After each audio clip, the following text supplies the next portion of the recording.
വരവ് കണ്ടു. വളരെ സിമ്പിളായിട്ട് പറയുകയാണെങ്കിൽ ഇതിങ്ങനെ കണ്ടുകൊണ്ടിരുന്ന സമയത്ത് പ്രത്യേകിച്ച് അങ്ങനെ ബോറടിച്ചൊന്നുമില്ല. പക്ഷേ ജസ്റ്റ് ഒരു സിനിമ നമ്മളിങ്ങനെ വെറുതെ കണ്ടുകൊണ്ടിരിക്കണോ എന്നുള്ളൊരു ലെവലിലേക്ക് മാത്രമായി പോയി എന്നാണ് എനിക്ക് തോന്നിയത്. ഇപ്പം ഞാൻ വലിയ പ്രതീക്ഷ ഒന്നും വെച്ചിട്ട് കാണാൻ പോയ സിനിമയല്ല. ഒരിക്കലും ആരെയും അണ്ടർസ്റ്റിമേറ്റ് ചെയ്ത് പറഞ്ഞതല്ല, അങ്ങനെ ആരും വിചാരിക്കേണ്ട. നമ്മളെല്ലാവരും പ്രേക്ഷകരാണല്ലോ, നമുക്കെല്ലാവർക്കും വ്യത്യസ്ത കാഴ്ചപ്പാടും വ്യത്യസ്ത അപ്രോച്ചും ഒക്കെ ഉണ്ടാവും. ഇപ്പം എന്നെ സംബന്ധിച്ചിടത്തോളം ഞാൻ അങ്ങനെ വലിയ പ്രതീക്ഷ വെച്ച് കാണാൻ പോയ സിനിമയൊന്നുമല്ല. ഇപ്പം എന്നെ സംബന്ധിച്ചിടത്തോളം ജോജു ജോർജ് അങ്ങേരുടെ ഫൈറ്റ്, ഷാജി കൈലാസ് എടുക്കുന്ന പടം ജസ്റ്റ് പോയി കാണുക എന്നുള്ളൊരു മൂഡിലാണ് പോയി കണ്ടത്. എന്തായാലും ഫൈറ്റ് ഉണ്ട്. ഇപ്പോൾ ജോജു ജോർജിൻ്റെ കാര്യം പറയുകയാണെങ്കിൽ ആളുടെ ഫസ്റ്റ് സീൻ, അതായത് ബസ്സിൽ വെച്ചിട്ടുള്ള സീൻ തൊട്ട് തന്നെ അട്ടിയൊക്കെ കാണാൻ നല്ല രസമുണ്ട്. കിടലിനായിട്ട് ഫൈറ്റൊക്കെ ചെയ്തിട്ടുണ്ട്. നമുക്കറിയാമല്ലോ ജോജു ഇങ്ങനെ വന്ന് നിൽക്കുമ്പോൾ തന്നെ പവറാണ്. അട്ടിക്കുമ്പോൾ അട്ടി കൊണ്ട പോലെ തന്നെ തോന്നുകയും ചെയ്യും. അപ്പോൾ അതൊക്കെ മൂപ്പര് നന്നായിട്ട് മൂപ്പരുടെ ഭാഗം ചെയ്ത് വെച്ചിട്ടുണ്ട്. മൂപ്പരുടെ ഒരു നോട്ടോ ആയിക്കോട്ടെ, അല്ലെങ്കിൽ മൂപ്പര് മൊത്തത്തിൽ ജമ്മനുള്ളൊരു സെറ്റപ്പായിട്ട് തന്നെ ഇങ്ങനെ നിൽക്കുന്നുണ്ട്. ഹെവിയാണ്, അതൊക്കെ ഉണ്ട്. പക്ഷേ ഇതെന്താ കുഴപ്പമെന്ന് വെച്ച് കഴിഞ്ഞാൽ, ഇപ്പോൾ ഞാൻ പറഞ്ഞല്ലോ ഫൈറ്റ് പെർഫോമൻസ് എന്ന് പറഞ്ഞ സംഗതി, അല്ലെങ്കിൽ ഇതിൻ്റെ അകത്ത് പല മൊമെന്റ്സ് എനിക്ക് ഇഷ്ടപ്പെട്ടത് ഉണ്ട്. പക്ഷെ അത് മൊമെന്റ്സ് മാത്രമായി ചുരുങ്ങി എന്നുള്ളതാണ്. നമുക്ക് ഒരു കണക്ട് കിട്ടണ്ടേ, അല്ലെങ്കിൽ നമുക്കൊരു വികാരം എന്ന് പറഞ്ഞൊരു സംഗതി ഒരു സിനിമ കാണുമ്പോൾ നമുക്ക് തോന്നണ്ടേ, നമുക്ക് ഇൻവോൾവ് ആയിട്ട് ഇതിങ്ങനെയാണ് അങ്ങനെ ഈ സാധനം കിട്ടണം. അത് ആക്ച്വലി മിസ്സിങ് ആയിട്ടാണ് എനിക്ക് തോന്നിയത്.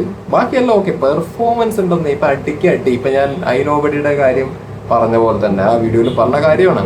ഒരുപാട് ഫൈറ്റ് ഉണ്ട്, ആ ഫൈറ്റൊക്കെ നല്ല രീതിയിൽ എടുത്തു വെച്ചിട്ടുണ്ട്, പൃഥ്വിരാജ് നന്നായി ചെയ്തിട്ടുണ്ട്. പക്ഷെ ഇത് നമ്മളൊരു പെർഫോമൻസ് കണ്ടുകൊണ്ടിരിക്കണു, ആ ഫൈറ്റ് കണ്ടുകൊണ്ടിരിക്കണു എന്നുള്ളൊരു ലെവലിലേക്ക് മാത്രമാണ്. അങ്ങനെയല്ലോ, നമുക്ക് ഓക്കെ ആ ഫൈറ്റ് ആ സാധനം ആ ഒരു ആയിട്ട് നമുക്ക് തോന്നണം. ആ ഒരു ആവേശം എന്ന് പറഞ്ഞൊരു സാധനം തോന്നണ്ടേ, ആ പരിപാടിയാണ് ആക്ച്വലി എനിക്ക് മിസ്സിങ് ആയിട്ട് തോന്നിയത്.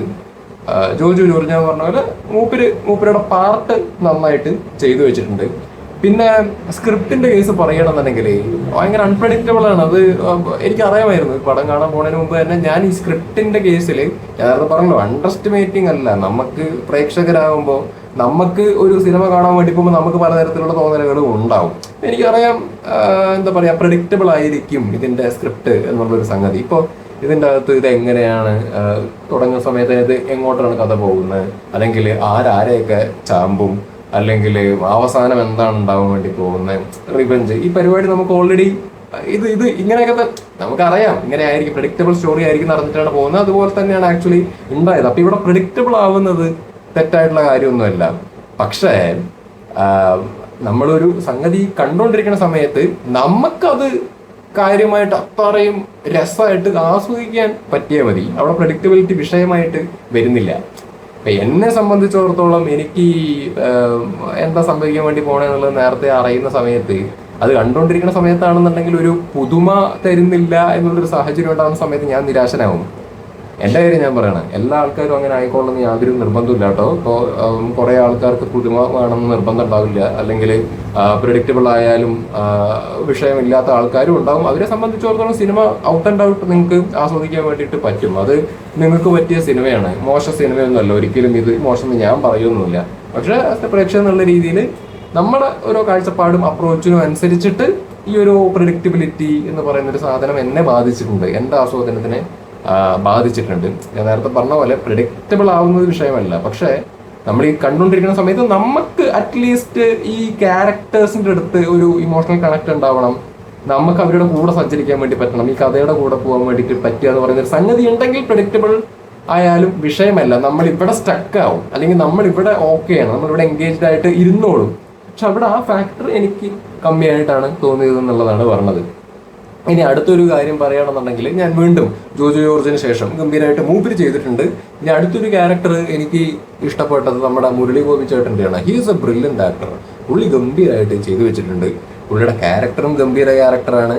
മൂപ്പര് പെർഫോം ചെയ്തിരിക്കുന്നത് നന്നായിട്ടാണ് ചെയ്തു വെച്ചിരിക്കുന്നത്. ഡയലോഗ്സ് ഗംഭീര ഡയലോഗ്സ് ആണ്. പുള്ളി ആ ഡയലോഗ്സ് പ്രസന്റ് ചെയ്തിരിക്കുന്നത് ഗംഭീരമായിട്ടാണ്. മൂപ്പര് എനിക്ക് ഭയങ്കരമായിട്ട് ഇതിൻ്റെ അകത്ത് ഇഷ്ടപ്പെട്ടു. ഗംഭീരം, ഹെവി, അതായത് ഒരു എന്താ പറയുക ഡേഞ്ചറസ് ആയിട്ടുള്ള ഒരു ഐറ്റം. ഈ പുള്ളിയുടെ ക്യാരക്ടർ എനിക്ക് ഇഷ്ടപ്പെട്ടു. അപ്പോൾ അവിടെ പെർഫോമൻസസ് ഒക്കെ ഓക്കെയാണ്. ഞാൻ നേരത്തെ പറഞ്ഞ പോലെ തന്നെ അതിനകത്ത് മൊമെന്റ്സ് ഉണ്ട്. ഇപ്പോൾ ഓവറോൾ എടുത്ത് നോക്കുകയാണെന്നുണ്ടെങ്കിൽ ഒരു ആവേജ് അല്ലെങ്കിൽ ജസ്റ്റ് ഇങ്ങനെ കണ്ടുകൊണ്ടിരിക്കാവുന്ന ഒരു സെറ്റപ്പ് എന്നുള്ള രീതിയിൽ ഞാൻ പറഞ്ഞല്ലോ, അത് അത്രയ്ക്കേ ഉള്ളൂ മൊത്തത്തിൽ പടം. പക്ഷേ ചില മൊമെന്റ്സ് വാസ് ഗുഡ്. അത് ഇവരുടെ ജോജു ജോർജിന്റെ ചില സാധനങ്ങളായിക്കോട്ടെ, അല്ലെങ്കിൽ ഇപ്പോൾ പറഞ്ഞ ഫൈറ്റ്, ഞാൻ പറഞ്ഞ സംഗതികളായിക്കോട്ടെ, മുരളി ഗോപിയുടെ ചില സീൻസ് ആയിക്കോട്ടെ, എനിക്ക് ഈ പെർഫോമൻസ് കാണാൻ ഇഷ്ടമാണ്. അപ്പം ഞാൻ അതൊക്കെ നമ്മളിങ്ങനെ കണ്ടുകൊണ്ടൊക്കെ ഒരു ഇങ്ങനെ ഇരിക്കുന്നുണ്ട് കണ്ടിട്ട്. അല്ല നമുക്ക് ഈ കഥയുടെ കൂടെ സഞ്ചരിക്കാനൊന്നും പറ്റുന്നില്ല, ഓക്കെ, അത് വേറെ കാര്യം. ബട്ട് ഈ മൊമെന്റ്സ് എന്നുള്ള രീതിയിൽ നോക്കുന്ന സമയത്ത് ഇവർ ആക്ടേഴ്സ് ചെയ്തു വെച്ചത് കൊള്ളാം. പിന്നെ എന്താ പറയാ, എല്ലാവരും ഇപ്പോൾ ബൈജു ചേട്ടനുണ്ട് ഇതിൻ്റെ അകത്ത്, എല്ലാവരും അവരവരുടെ പരിപാടികളൊക്കെ ചെയ്തു വെച്ചിട്ടുണ്ട്. That's it man. ഞാൻ കൂടുതലൊന്നും പറയുന്നില്ല, ഇത്രയേ ഉള്ളൂ എനിക്ക് ഈ സിനിമയെ കുറിച്ചിട്ട് പറയാൻ. പിന്നെന്താണ്, മറ്റേ വാണി വിശ്വനാഥ് ഇടയിൽ വരുന്നുണ്ട്. മാൻ, അവര് നല്ലൊരു നടിയാണ്. അവർക്ക് പെർഫോം ചെയ്യാൻ വേണ്ടി പറ്റുന്ന വേഷം തന്നെയാണ് അവർക്ക് കിട്ടിയിരിക്കുന്നതും. ഓക്കെ, അവർക്ക് അവരുടേതായിട്ടുള്ള സ്വാഗും കാര്യങ്ങളും എല്ലാം ഉണ്ട്, നമ്മൾ മുമ്പുള്ള പടങ്ങളിലൊക്കെ കണ്ടിട്ടുള്ളതാണ്. പക്ഷെ ഇവിടെ ഇവർക്ക് ഒരു സ്ലാങ് കുത്തിക്കയറ്റി വെച്ച് കൊടുത്തിട്ടുണ്ട്. ആക്ച്വലി മാൻ, എന്തിനാണ്?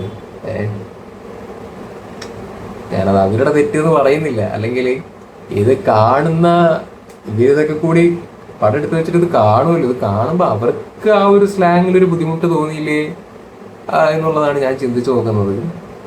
ഓക്കെ, അതൊരു കർണാടകക്കാരിയുടെ ക്യാരക്ടറാണ്, പക്ഷെ അത് ഈ മലയാളം നല്ല ഫ്ലുവൻ്റ് ആയിട്ട് പറയണമുണ്ട്. പക്ഷെ അതിൽ ഈ ഫ്ലുവൻ്റ് എന്ന് പറഞ്ഞു കഴിഞ്ഞാൽ ഈ എന്താ പറയുക, ഇവിടെ ഒരു സംഗതി കൊണ്ടുവരുന്നത് ഇങ്ങനെ മുഴച്ചു നിൽക്കുന്നു. പക്ഷേ മനസ്സിലായില്ല, ഒരു മുഴച്ചു നിൽക്കുന്നു, കണ്ട ആൾക്കാർക്ക് അറിയാം. ലൈക്ക് ഇങ്ങനെ ഒരു ഞാൻ നിങ്ങൾ പറയാൻ നിൽക്കുന്നില്ല, എനിക്ക് അതെന്തോ സ്യൂട്ടബിൾ ആയിട്ട് തോന്നിയില്ല. അവരുടെ ക്യാരക്ടർ ഓക്കെ, ഒരു ചെയ്തൊക്കെ ഓക്കെ, പക്ഷെ ആ ഒരു സ്ലാങ്ങിലേക്ക് വരുന്ന സമയത്ത് അത് ഇങ്ങനെ മുഴച്ചു നിൽക്കണം. ഇത് കാണുമ്പോൾ എന്തോ ഈ മുഴ നമുക്ക് ഭയങ്കരമായിട്ട് ഫീൽ ചെയ്യും. അപ്പോൾ അതാണ് എനിക്ക് അവരുടെ ക്യാരക്ടറിനെ കുറിച്ചിട്ട് തോന്നിയത്. പിന്നെ ഞാൻ ക്യാരക്ടേഴ്സിനെ കുറിച്ചിട്ട് കൂടുതൽ ഇന്നലെ എക്സ്പ്ലെയിൻ ചെയ്യാനോ അല്ലെങ്കിൽ അവരുടെ ഇതിനെ കുറിച്ചൊന്നും പറയുന്നില്ല. എനിക്ക് ഇതിൻ്റെ അകത്ത് മുരളി ഗോപിയുടെ ക്യാരക്ടറും പിന്നെ ഈ പറഞ്ഞ ഇവരുടെ എന്താണ് രോഹിത് ചേട്ടൻ്റെ ക്യാരക്ടറും പിന്നെ അസീസിക്കയുടെ ക്യാരക്ടർ, ഇവരുടെയൊക്കെ ബൈജു ചേട്ടൻ്റെ ക്യാരക്ടർ, ഇവരൊക്കെ നന്നായിട്ട് ചെയ്തു വെച്ചിട്ടുണ്ട്. ഓവറോൾ പടം എന്നുള്ള ലെവലിലേക്ക് വരുന്ന സമയത്ത് ജസ്റ്റ് ഇങ്ങനെ വെറുതെ ഒരു സംഗതി കണ്ടുകൊണ്ടിരിക്കണം എന്നുള്ള രീതിയിൽ കണ്ടുകൊണ്ടിരിക്കാം എന്നുള്ളൊരു പരിപാടിയിലേക്ക് മാത്രം അങ്ങോട്ട് ഒതുങ്ങി. ആക്ടേഴ്സ് മോശമൊന്നുമല്ല, അവർ ചെയ്തിട്ടുണ്ട്. ഇപ്പം ഞാൻ ഈ വാണി വിശ്വനാഥിൻ്റെ കേസിൽ പറയുകയാണെങ്കിൽ അവർ അഭിനയത്തിന് മോശമായിട്ടുള്ള ആളൊന്നുമല്ല, പക്ഷേ ഈ സ്ലാങ്ങിലേക്ക് വരുന്ന സമയത്ത് അത് അവിടെ ഭയങ്കര നെഗറ്റീവായിട്ടാണ് എനിക്ക് തോന്നിയത്. എനിക്കത് ആസ്വദിക്കാൻ പറ്റിയിട്ടില്ല. പിന്നെ എന്താണ് പറയുക, അയ്യോ മറ്റേ ചെങ്ങാടെ പേരെന്താണ്, അഭിനന്ദന, അയ്യോ അയ്യോ അയ്യോ അയ്യോ അയ്യോ അയ്യോ അയ്യോ മറ്റേ ഷമ്മി തിലകൻ ചേട്ടൻ്റെ മകൻ, മറ്റേ മാർക്കോയിലുള്ള ചങ്ങാതി, അയാൾ എന്താ ലുക്ക്, അയാൾ നല്ല ലുക്കുണ്ട്. അയാൾ വന്നിരിക്കുന്ന സമയത്ത് നല്ല ലുക്കുണ്ട്. അയാളാണെങ്കിലും അയാളുടെ ഭാഗം നന്നായിട്ട് ചെയ്ത് വെച്ചിട്ടൊക്കെ ഉണ്ട്. ഇപ്പം മാർക്കോ പോലെയൊക്കെ ഉള്ളൊരു സെറ്റപ്പിലുള്ള വേഷം തന്നെയാണ് ഇതിൻ്റെ അകത്തും ചെയ്തിരിക്കുന്നത്. കിട്ടണമല്ലേ ചെയ്യാൻ വേണ്ടി പറ്റുള്ളൂ. അപ്പോൾ അത് വേറെ നല്ല വേഷങ്ങൾ മൂപ്പർക്ക് കിട്ടട്ടെ, അതായത് വ്യത്യസ്തമായിട്ടുള്ള സാധനങ്ങൾ അയാൾക്ക് കിട്ടട്ടെ. ഞാൻ പറഞ്ഞത് ഇതിൻ്റെ അകത്ത് അയാൾക്ക് കൊടുത്ത സാധനം അയാൾ ചെയ്ത് വെച്ചിട്ടുണ്ട്. വില്ലൻ തന്നെയാണ് അത്, അതേ മാർക്കോയിൽ അതേ മൂഡിൽ തന്നെ വന്നിട്ട് ഇതിൻ്റെ അകത്ത് ചെയ്തു വെച്ചിട്ടുണ്ട്. അതാണ് ക്യാരക്ടർ, അതുകൊണ്ടാണ് അങ്ങനെ ചെയ്യേണ്ടി വരുന്നത്.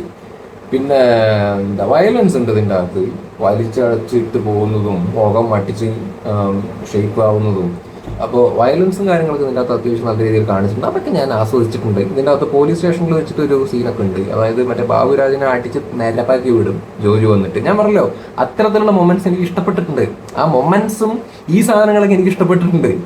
നമുക്കിങ്ങനെ കണ്ടോണ്ടിരിക്കുമല്ലോ, അടിക്കുന്നത് കാണുകയല്ലേ, അടിച്ച് നമ്മളൊരു പാട് പെർഫോം ചെയ്യണത് കാണുകയല്ലേ, അത് ഞാൻ ആസ്വദിച്ചിട്ടുണ്ട്. അവർ അതിനെ കയറി നന്നായിട്ട് മേഞ്ഞു വിടുന്നൊരു സീനൊക്കെ ഉണ്ട് ഇതിൻ്റെ അകത്ത്. അതൊക്കെ ഹെവി ആയിട്ട് വന്നിട്ടുണ്ട്. അതാണ് വയലൻസ് ഇതിൻ്റെ അകത്ത് ഉണ്ട്. അപ്പോൾ വീണ്ടും ഇതിനെ കുറിച്ചിട്ട് പറയണമെങ്കിൽ, ഈ സിനിമയെ കുറിച്ച് പറയണമെന്നുണ്ടെങ്കിൽ ഒരു കിലോ ആവറേജ് സാധനം വെറുതെ ഇങ്ങനെ ജസ്റ്റ് ഇങ്ങനെ കണ്ടിരിക്കാം. എനിക്ക് ബോറടിച്ചൊന്നുമില്ല, വെറുതെ ഇങ്ങനെ കണ്ട് ഇരുന്നു. ഒരു ഇമോഷണൽ കണക്റ്റോ കാര്യങ്ങളോ ഒന്നും അങ്ങനെ ഫീൽ ചെയ്തൊന്നുമില്ല. പക്ഷെ ചില മൊമെന്റ്സ് ഉണ്ട് ഇവരുടെയൊക്കെ, ഈ പറഞ്ഞ ഫൈറ്റ് ആയിക്കോട്ടെ, മുരളി ഗോപിയുടെ പെർഫോമൻസ് ആയിക്കോട്ടെ, ഇങ്ങനെയുള്ള സാധനം, അല്ലെങ്കിൽ ചില വയലൻസ് സീനുകളായിക്കോട്ടെ, ഇത്തരത്തിലുള്ള ചില മൊമെന്റ്സ് ഉണ്ട്. അതിങ്ങനെ നമ്മളിങ്ങനെ കണ്ടിരിക്കും. ഈ പെർഫോം ചെയ്യണത് ഇങ്ങനെ നമ്മളിങ്ങനെ കണ്ടിരിക്കും. ഇതാണ് ഓവറോൾ ഈ പറഞ്ഞ വരവിനെ കുറിച്ചിട്ട് എനിക്ക് തോന്നിയൊരു സാധനം. ഞാൻ വളരെ റോ ആയിട്ടാണ് എൻ്റെ ഒപ്പീനിയൻ പറഞ്ഞിരിക്കുന്നത്. എനിക്ക് സ്ക്രിപ്റ്റോ അല്ലെങ്കിൽ ആ സാധനങ്ങളൊന്നും ഇല്ല. ഞാൻ വന്ന് ഇരുന്നിട്ട് അങ്ങനെ പറയണം അപ്പം ഓർമ്മ വരണ പരിപാടികൾ. ഇതാണ് എൻ്റെ പരിപാടി. ഓക്കെ, അപ്പോൾ നിങ്ങൾ സിനിമ കാണും പോയിട്ട്. ഓക്കെ, നിങ്ങൾ സിനിമ കാണും, നിങ്ങളുടേതായിട്ടുള്ള അഭിപ്രായം നിങ്ങൾ ഉണ്ടാക്കൂ, അത്രേ എനിക്ക് പറയാനുള്ളൂ. ഞാൻ നേരത്തെ പറഞ്ഞ പോലെ തന്നെ ഓരോരുത്തർക്കും ഓരോ അപ്രോച്ചാണ്, ഓരോ കാഴ്ചപ്പാടാണ്, ഓരോ ടേസ്റ്റാണ്. അതിനനുസരിച്ചിട്ടായിരിക്കും അഭിപ്രായങ്ങൾ. ശരി.